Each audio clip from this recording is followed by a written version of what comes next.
Hello all, నమస్తే. Welcome to cultureless culture. నేను మీ రామాంజీ. ఇప్పుడైతే మనం ప్రజెంట్ అనంతపూర్ జిల్లాలోని గుత్తి కోట దగ్గర ఉన్నాం. ఈ వీడియోలో మనము గుత్తి కోట ఏర్పడ్డప్పుడు వేల సంవత్సరాల చరిత్ర ఉన్న గుత్తి కోట లక్ష్మీ నరసింహస్వామి గురించి, అలాగే చాలా శక్తులు అన్నమాట ఆయనకు, అవి తర్వాత చూద్దాం. అలాగే పక్కనే ఉన్న కాలితో ఆశీర్వదించే, అంటే ప్రపంచంలో ఎక్కడా లేని కాలితో ఆశీర్వదించే వినాయకుని, అలాగే మనకు యాగంటి నంది ఎలాగైతే పెరుగుతూ పోతూ ఉన్నాడో, అలాగే ఇక్కడ ఆంజనేయ స్వామి కూడా వెడల్పులో పెరుగుతూ పోతూ ఉన్నాడు. అలా అందుకని ఆయనకు తల మీద మేకు కొట్టారు. అది ఎందుకు జరిగింది, ఇవన్నీ కూడా మనం ఈ వీడియోలో చూద్దాం. అయితే ప్లీజ్ దయచేసి ఈ వీడియోని స్కిప్ చేయకుండా చూడండి, అలాగే లైక్ చేసి సబ్స్క్రైబ్ చేస్తారని కోరుకుంటున్నాను. ఇప్పటి వరకైతే గుత్తి కోటను 20 వంశస్థుల రాజులు పరిపాలించారు. అందులో శాతవాహనులు, చోళులు, మైసూర్ రాజులు, నిజాం సుల్తానులు, ఈస్ట్ ఇండియా ఇంగ్లీష్ కంపెనీ వాళ్ళు, ఇంకా ఎంతో మంది దీన్ని పరిపాలించారు. అందులో ఈ విజయనగర రాజుల్లో ఒకరైన బుక్కరాయలు, ఈ గుత్తి కోటను పరిపాలించడానికి హంపి, కర్ణాటక నుంచి ఇక్కడికి వచ్చినప్పుడు ఆయనకు ఒకరోజు రాత్రి గౌతమ ముని కల్లోకి వచ్చాడంట. ఈ గౌతమ ముని ఈ గుత్తి పరిసర ప్రాంతాల్లో ఆశ్రమం నిర్మించుకొని ఉండేవాడంట.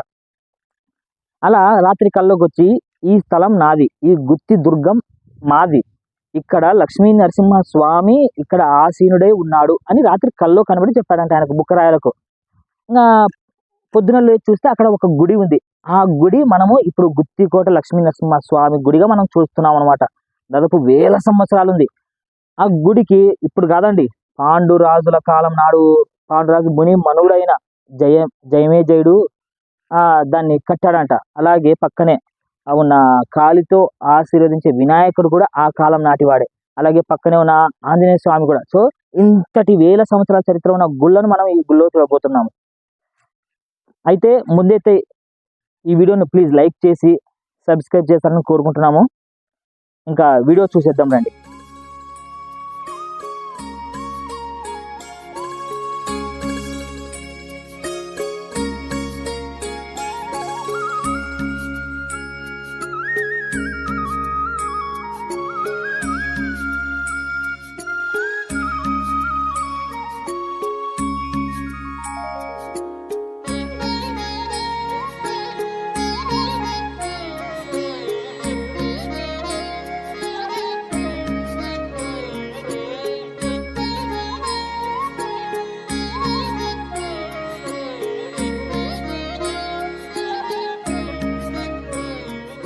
శ్రీ లక్ష్మీ నారసింహాయ నమః. గుత్తికోటలో వెలసి ఉన్న శ్రీ లక్ష్మీ నరసింహస్వామి దేవస్థానం నందు ఈరోజు మనకి ఈ దేవస్థానం చరిత్ర గురించి అడగడానికి మన యూట్యూబ్ ఛానల్ వారు వచ్చారు. మన ఈ టెంపుల్ గురించి చరిత్ర కావాలని ఈ టెంపుల్ చరిత్ర గురించి చెప్తాను మీకు. ఇప్పుడు ఈ టెంపుల్ కట్టిందే రాజు జనమేజయ మహారాజు గారు. అంటే అభిమన్యుని ముని మనవుడు పాండురాజు కొడుకు పాండవులు మన టెంపుల్ కట్టిండేది. అర్జునుని కుమారుడు అభిమన్యుడు, అభిమన్యుని కుమారుడు ప్రతిష్ఠ మహారాజు కుమారుడే జనమేజయ మహారాజు. ఈ దేవాలయం కట్టిన రాజు ఆయన. ఈ దేవాలయం కట్టి దాదాపు ఇప్పటికి 1000 సంవత్సరాలైంది. ఈ దేవాలయంలో ప్రతి సంవత్సరము 2 సార్లు ఉత్తరాయ పుణ్యకాలంలో ఒకసారి మరియు దక్షిణాయ పుణ్యకాలంలో ఒకసారి సూర్యకిరణాలు పడతాయి. అక్కడ కడప్మాన్ దగ్గర నుంచి లోపల స్వామివారి దగ్గరికి 108 అడుగులు ఉంది. ఇక్కడ బయట నుంచి స్వామివారి పాదాల మీద స్వామివారికి కిరణాలు పడతాయి. సంవత్సరానికి 2 సార్లు, మార్చి 22వ తారీఖు ఖచ్చితంగా పడతాయి. మరి దసరా 5 రోజులు అటు గాని ఇటు గాని మరి సూర్యకిరణాలు పడతాయి. సంవత్సరానికి 2 సూర్యులు పడతాయి. మరి ముఖ్యంగా ఏమంటే ఈ దేవాలయంలో ప్రతి సంవత్సరము వైకుంఠ ఏకాదశి జరుగుతుంది. అప్పుడు ఇక్కడ ఉత్తరము ద్వారం ఉంది, ఈ ద్వారం తెరుస్తాము. ఆ రోజు దాదాపు అంటే ఈ దేవాలయాన్ని స్వామివారిని దర్శించుకోవడానికి ఇక్కడ ఉన్న చుట్టుపక్కల మన 36 పల్లెల వారు మరియు ఇతర ప్రాంతాల నుంచి ఎంతో మంది భక్తులు వచ్చి స్వామివారిని దర్శనం చేసుకుంటారు. ఇక్కడ ముఖ్యంగా ఏమంటే ఈ దేవాలయం కట్టినప్పుడు జనమేజయ మహారాజుని స్వామివారు, ఓ జనమేజయ మహారాజా, నేను అడుగుతానే ఇంత పెద్ద దేవాలయం నాకు కట్టినావు, నీకు ఏం వరం కావాలో అని జనమే జయుడిని స్వామివారు అడిగినారంట.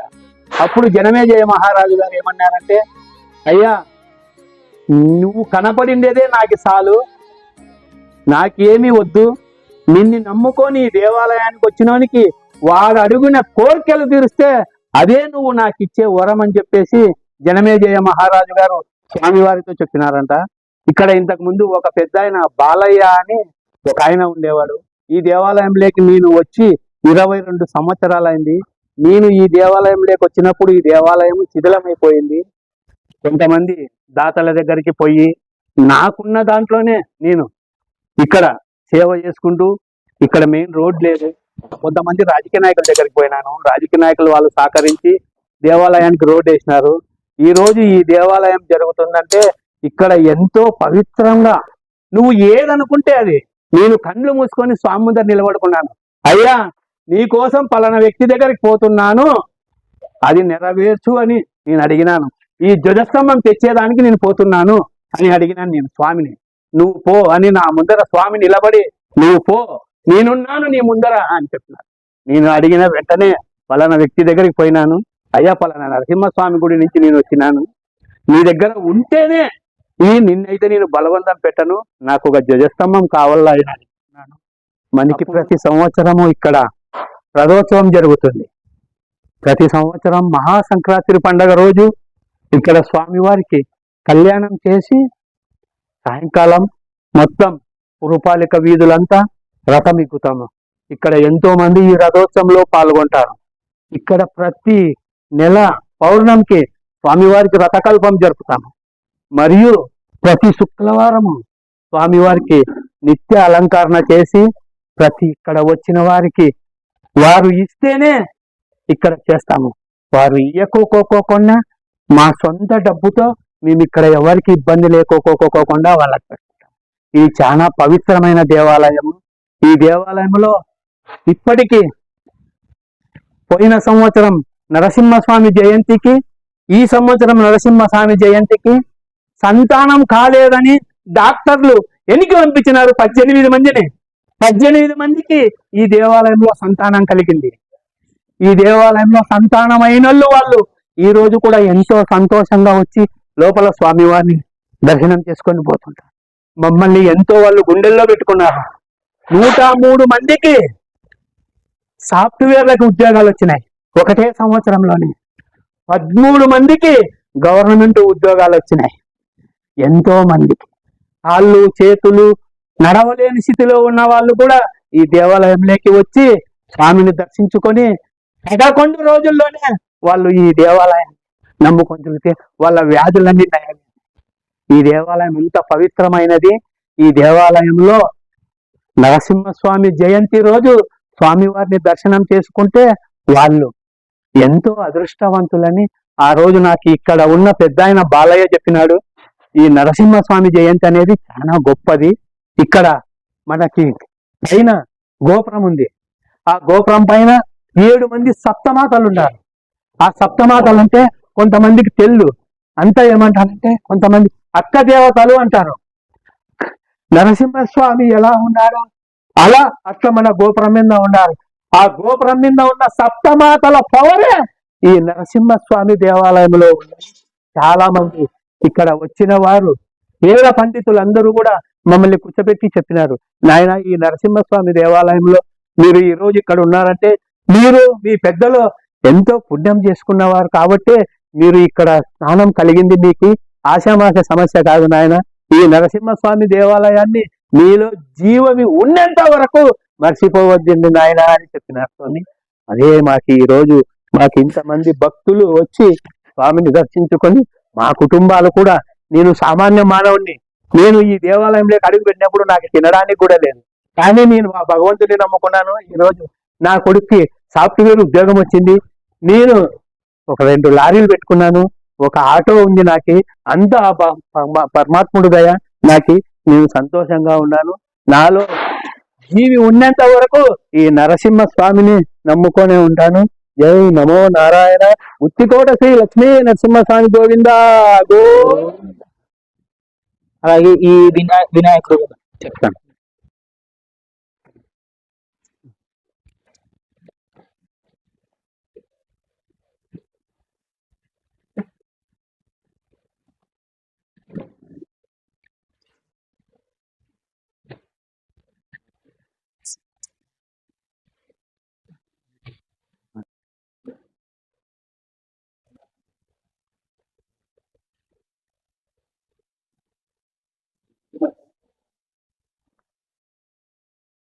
మనకి వినాయకుని విగ్రహం వచ్చేసి ఇక్కడే బండ ఉన్నాయి. వారు ఇక్కడ మలిచేటప్పుడు వారికి కుడి చేత్తో అభయం ఇచ్చేదానికి స్థానం లేకపోకుండా పోయింది వాళ్ళు విగ్రహం చెక్కినప్పుడు. అందుకని వాళ్ళు ఏం చేసినారు, మనకి పాదముతో అభయం ఇచ్చినారు.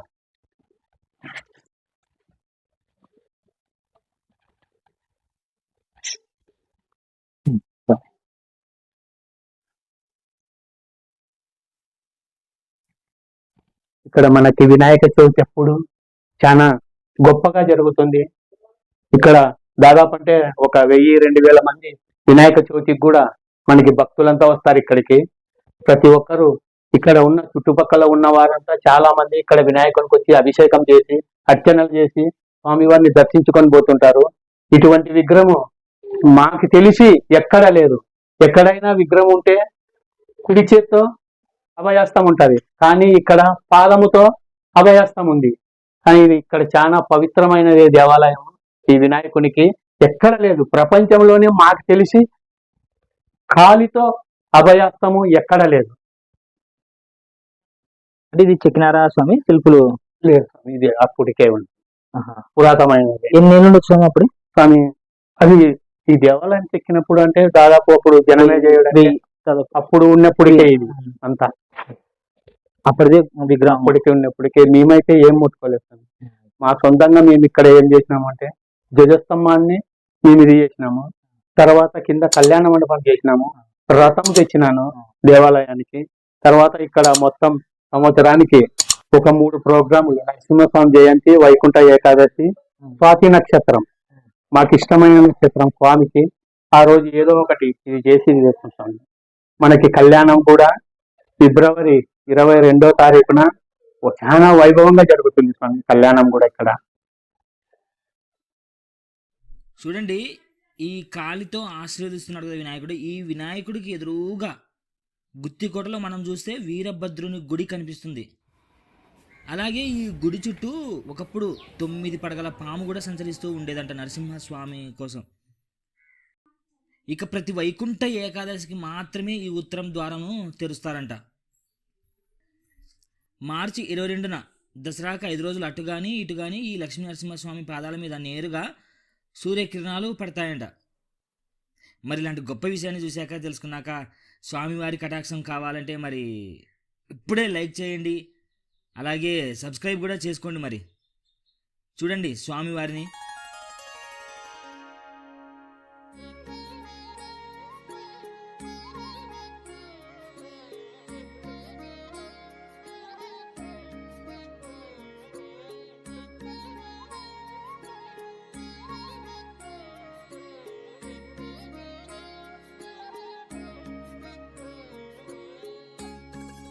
ఇప్పుడు మీరు చూస్తున్న ఈ రాయి కూడా చాలా సహజ సిద్ధంగా ఏర్పడింది. ఇప్పుడు కాదండి, చాలా ఏళ్ళ కాలం నుంచి ఇలాగే ఉందంట ఇది. అయితే ఈ రాయి మీద శివుని నామాలు ఏర్పడ్డాయంటే దాన్ని వీళ్ళు అందంగా కలర్ కొట్టించి డిజైన్ చేశారు.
జై శ్రీరామ్.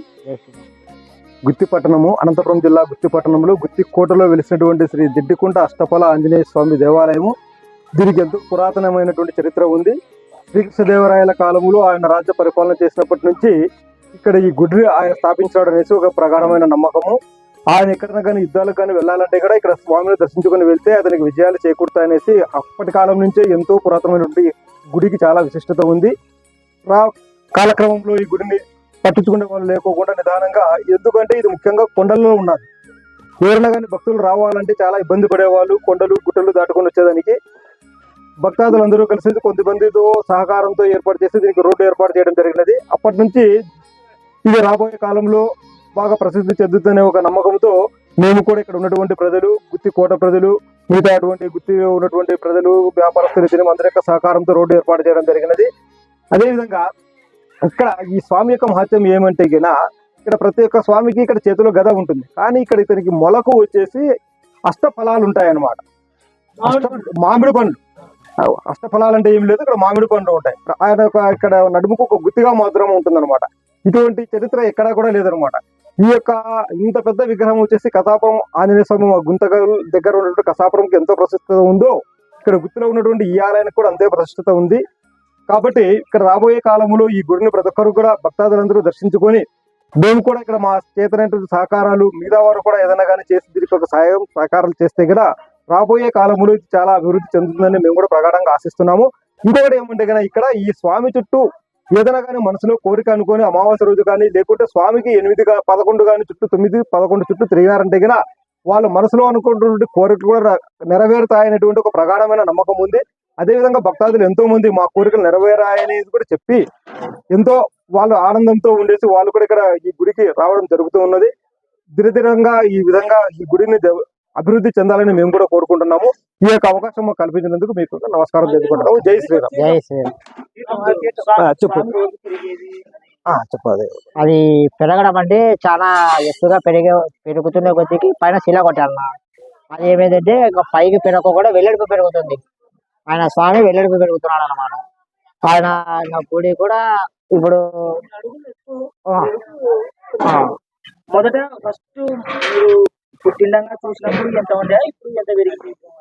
అది మేమైతే చిన్నపిల్లలు వెడల్పు పెరిగింది కానీ నిలువు అయితే పెరగడం లేదు. వెడల్పు అయితే కూడా బాగా పెరుగుతున్నది. మేకు పట్టిన తర్వాత నుంచి అది పెరగడం లేదు అనేసి ఇక్కడ పురాతనటువంటి కోటలో ఉన్నటువంటి ప్రజలంతా చెప్పడంగా మేము కూడా వినడం జరిగింది. ఇంకొకటి ఏమంటే ఇక్కడ దీనికి గుడికి పక్కనే శ్రీరాముడు ఆ కాలంలో సంచరించే టైంలో ఇక్కడ ఒకటి రామాయణ కాలంలో వచ్చేసి ఆయన ఒక బాణం వేస్తే ఇక్కడ ఒక గుంత మాత్రం ఏర్పడింది. దాని ఒక తీర్థంగా ప్రవేశిస్తున్నారు. ఎప్పటికీ కూడా దాంట్లో నీళ్లు ఉండనే ఉంటాయి. వర్షాకాలం వచ్చిందంటే ఏదో ఒక ఊటగా ఉండేసి చిన్న కొంచెమన్నా కానీ వాటర్ ఉంటుందనేసి ఒక నమ్మకం ఇక్కడ కోటలో ఉన్నటువంటి ప్రజలకందరికీ. అంటే ఈ గుడి దగ్గరగా ఎక్కడ ఉంది మనకు, రామాయణ కాలంలో రాముడు కూడా ఈ యొక్క ప్రాంతంలో సంచరించినాడు అనేదానికి ఒక ఆనవాలుగా ఉందని మేము కోరుకుంటున్నాము.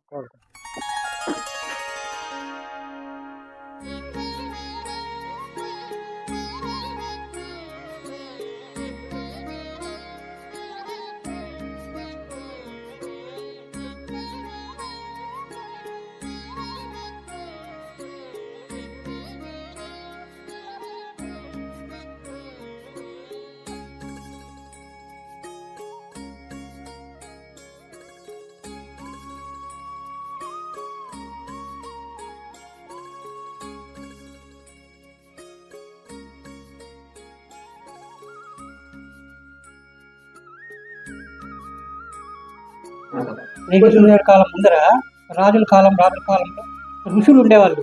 ఆ ఋషులు ఇక్కడ తపస్సు చేసేవాళ్ళు. ఆంజనేయ స్వామి గురించి తపస్సు చేసేవాళ్ళని. ఆ తపస్సు చేసే ఆయనకి 8 పొలాలు లభించినాయి అనమాట.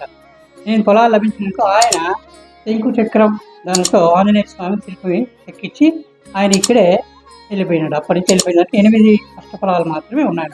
9 ఇప్పుడు ఆంజనేయ స్వామి అంటే నవరత్నాలు ఉంటాయి కదా, అందువల్ల 9 లేకుండా 8 మాత్రమే 8 ఫలాలు లభించినాయి. నవవ్యాకరణ పండితుడు అంటాడు అనమాట. ఈయన నవవ్యాకరణ పండితుడు అంటే అంత ప్రతిష్ఠ చేయాలా అని ఆ ఋషి తపస్సు చేసినాడు. అప్పుడు చేస్తే అంతలో కాకుండా ఈయన లాస్ట్ 9వ తింటే ఈయన వచ్చేవాడే, ఈయన అయ్యేవాడి కాకుండా పోయింది అనమాట. లాస్ట్ ఆయన శంకు చక్రం ఎక్కించి ఆయన ఇప్పుడు శ్రీ వైష్ణవ సంప్రదాయం. ఇది మెయిన్ పురకాలం. దాని నుంచి ఆయనకి ఈ దేవాలయం పురబుద్ధి వస్తుంది. అలాగే ఈ గుడి పక్కన సహజ సిద్ధంగా ఏర్పడిన నీటి ఊట ఉంది. ఇది దాదాపు పాండవుల కాలం నాటిదని ఇక్కడి పూజారులు కానీ గుడికి వచ్చిన వాళ్ళు కానీ చెప్పారనమాట. సంవత్సరం రోజులు ఈ నీటి ఊటమ్మటి నీళ్లు వస్తూనే ఉంటాయంట.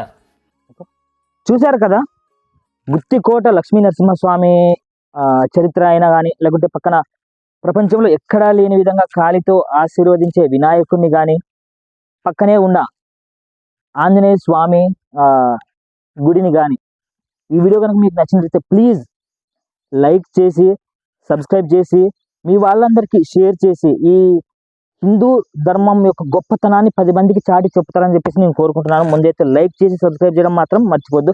Thank you for watching.